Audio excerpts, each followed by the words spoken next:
Listen up, get ready, I'm not gonna take no more. There's a revolution, a revelation going on in my soul. Buckle up, get ready, we're not gonna sit back. Okay, live from the Heartland, we're here with our first guest, the incomparable, the one, the only, Jesus Chuy Garcia. Good afternoon to you, Chuy. Hey, glad to join you. Good afternoon to all your listeners. Yeah, good. Now, I know you've been working real hard in this campaign. It's a good thing you put in a lot of miles running for all those years. And we're really glad to have you on the show because we've known you a long, long time. You know, back in 2015, you ran for mayor of the great city of Chicago. You were asked to run by the Chicago Teachers Union. You had a really good showing. You forced a runoff. You didn't run again in 2019. What made you decide to enter the race this time in 2023? Yeah, so the last 4 years in Congress have been a fantastic experience. Bad stuff during the 2 Trump years, and then 2 impeachment trials, the insurrection, and the landmark legislation that we've enacted in Congress, the most significant since the New Deal, that offers a promise to rebuild our infrastructure, invest in the fight against climate change, energy investments for ordinary people, and then, of course, reshoring manufacturing, bringing manufacturing, clean, sustainable green manufacturing to the U.S. and certainly to Chicago. But the city's at a critical juncture. The pandemic and the civil unrest have, of course, shaken us to our core and made us think about what a city needs to be, given all we learned about inequities that the pandemic brought to our attention. And then, of course, the murders of Laquan McDonald and the whole world watched, and then George Floyd again. So Chicago needs to come back from that whole experience, the lockdown and the racial reckoning, and rebuild the city in an equitable manner. I decided to enter the race because of my experience as a longtime progressive in Chicago politics. I was progressive before it sort of became popular and easy to be a progressive. Everybody claims to be a progressive these days. And I think it's an important time to rebuild Chicago and to do it equitably. And I want to use my experience as a community organizer, activist, advocate, policy person to do that. My training in urban planning as an urban planner and practitioner of community development, I think, prepares me for this moment. Certainly my experience at the 4 levels of government, city, state, county, and more recently in Congress prepares me to do that. And then my relationships in communities everywhere in Chicago, in the Black community, the North Side, the South Side, everywhere on the lakefront, I think are important things to bring a coalition together, to rebuild the coalition of the 21st century, make it more robust, more inclusive of the growing sectors, especially the Asian community, the LGBTQ community, and of course, to advance a progressive agenda that's rooted in equity and justice.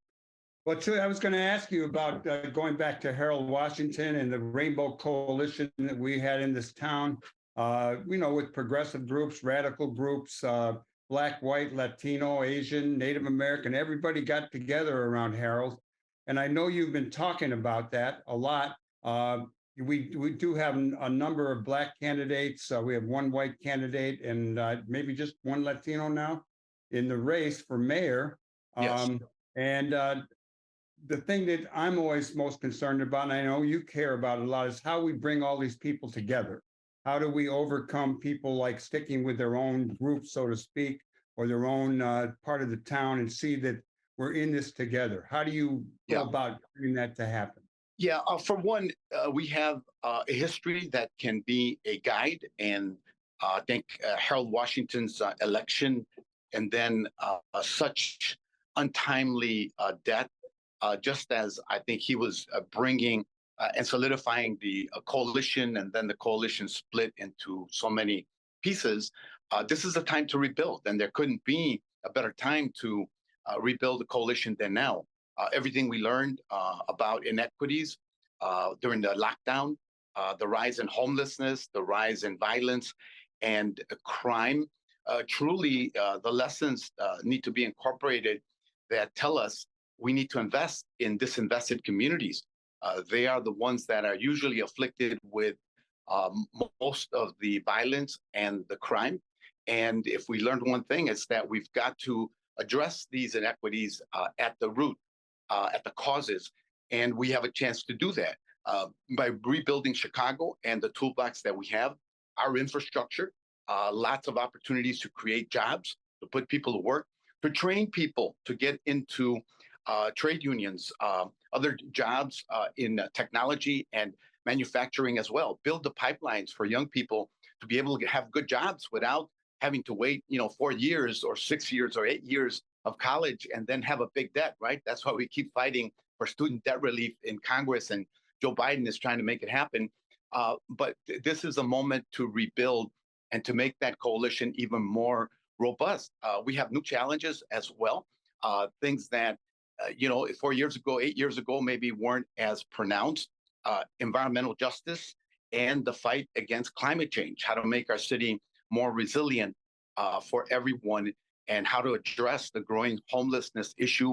We've got to build more affordable housing for people on the street, for families, for people who have been waiting on the CHA waiting list forever.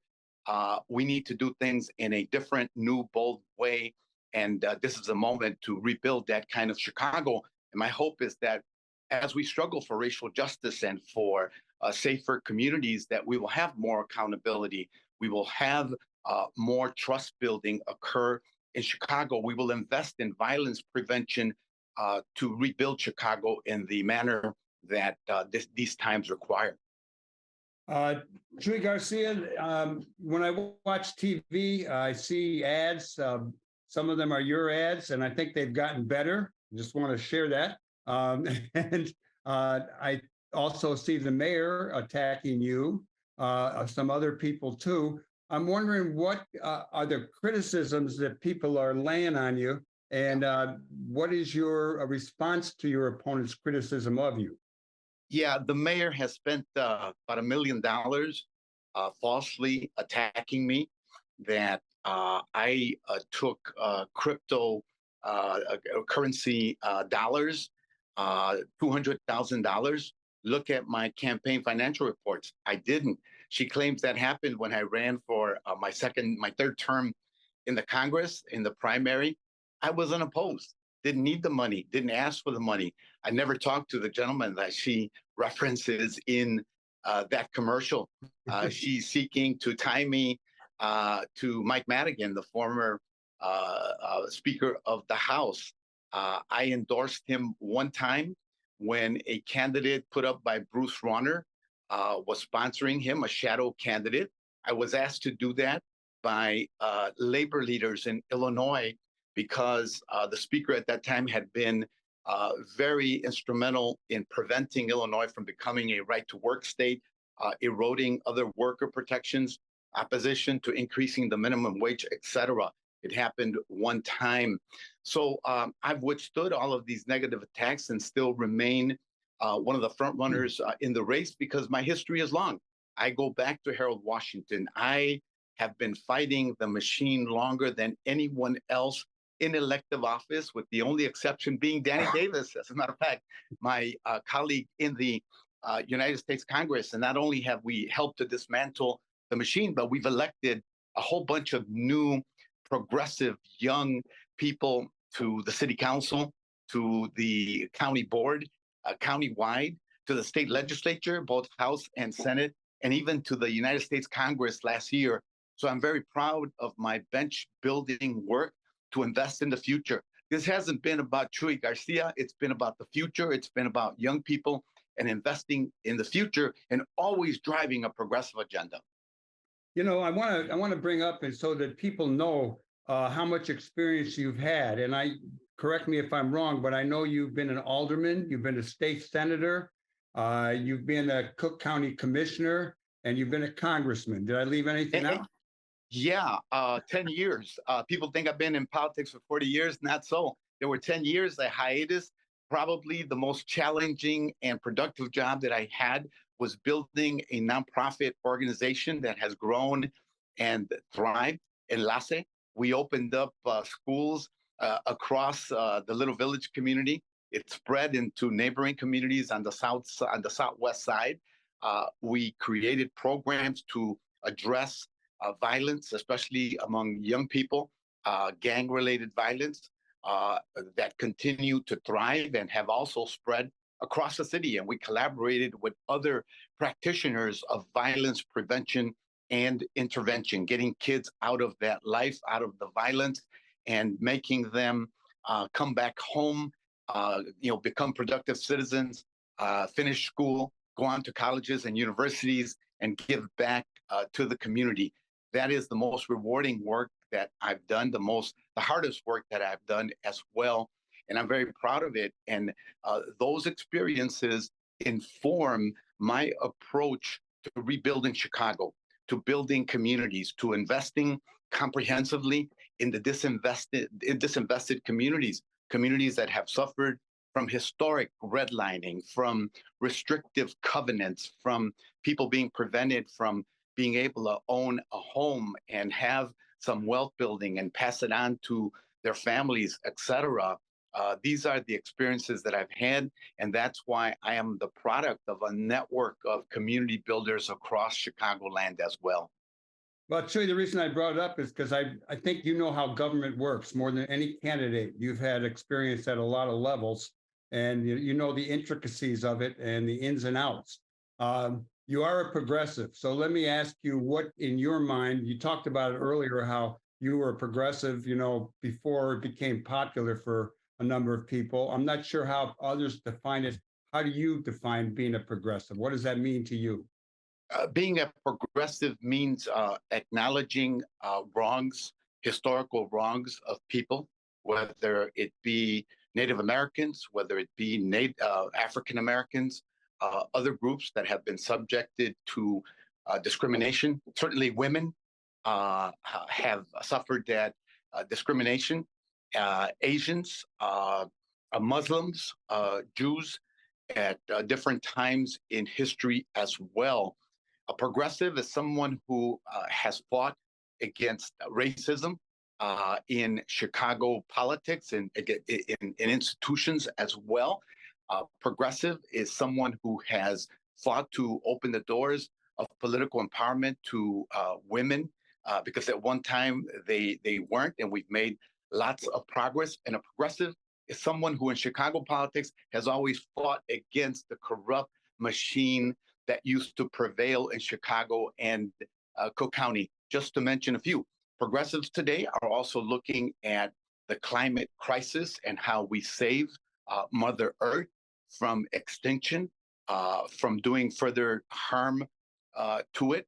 And a progressive today is also someone who is involved in reckoning with all the damage we've done to the environment and for environmental justice in environmentally unjust communities across Chicagoland. So some of the major pieces of what it is to be a progressive today, it's grown and changed and evolved over the years. I'm with you. I'm a progressive too. Yes, you are. Let me ask you what you've talked a lot about a lot of your experiences, but is there anything we've left out? What experiences do you bring to the table that really set you apart from the other candidates? I believe that my history over 4 decades as being someone committed in principle and practice to multiracial, multi-ethnic, cross-faith alliances and collaboration is one very important one.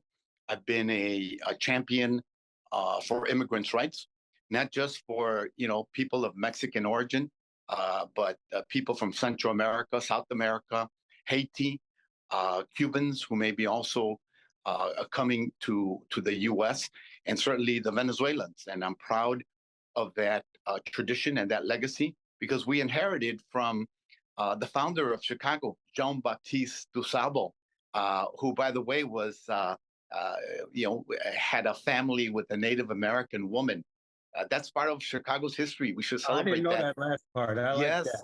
yes, it's a wonderful story. And then Harold Washington, first Black mayor, progressive, first one to say Chicago is a sanctuary city. All are welcome.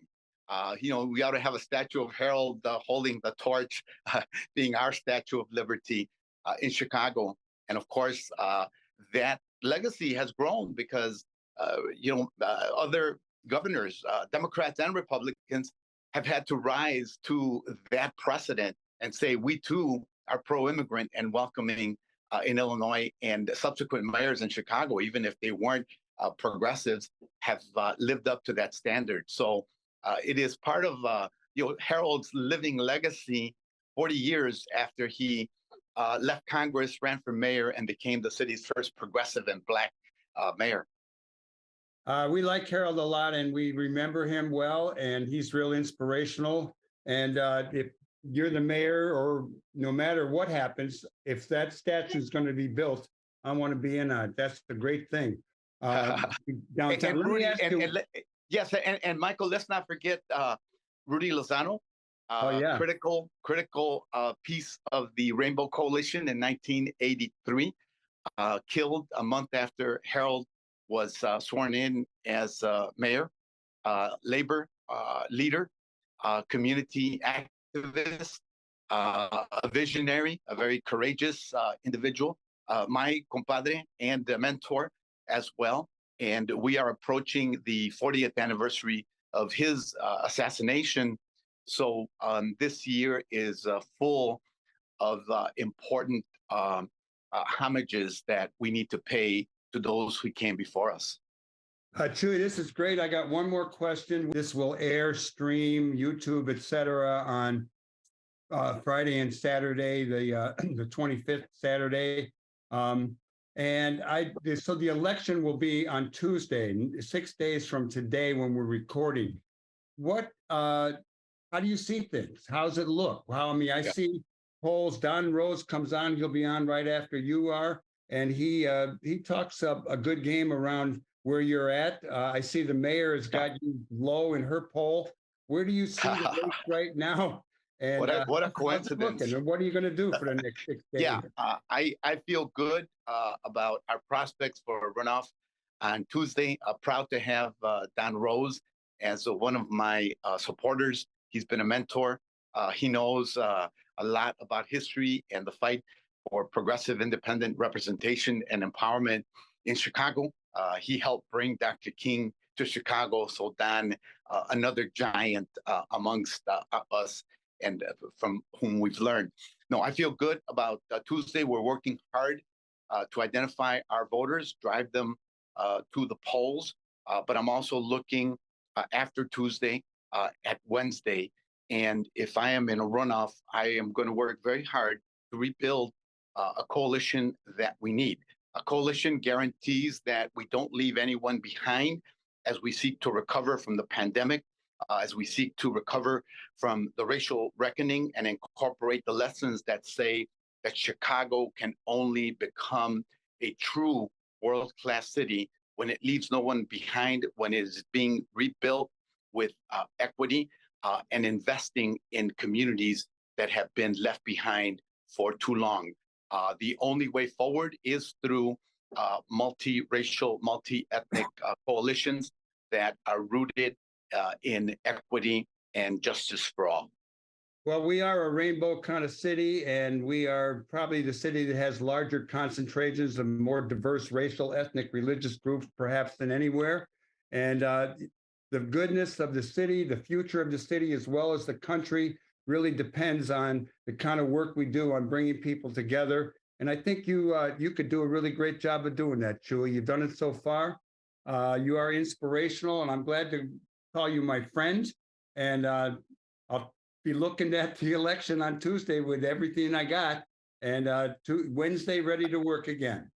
No, thank you, Michael. And my only wish and hope is that after Tuesday, we will come together and get to work on building a big, powerful coalition that thrusts Chicago forward with equity, unity, and justice for all. Well, you're doing good in the world, Chuy Garcia, and we need all the good that people can do. And thank you for being our leader. See you later. Thank you, Michael. Take care. Hasta luego. Great to be in the Heartland.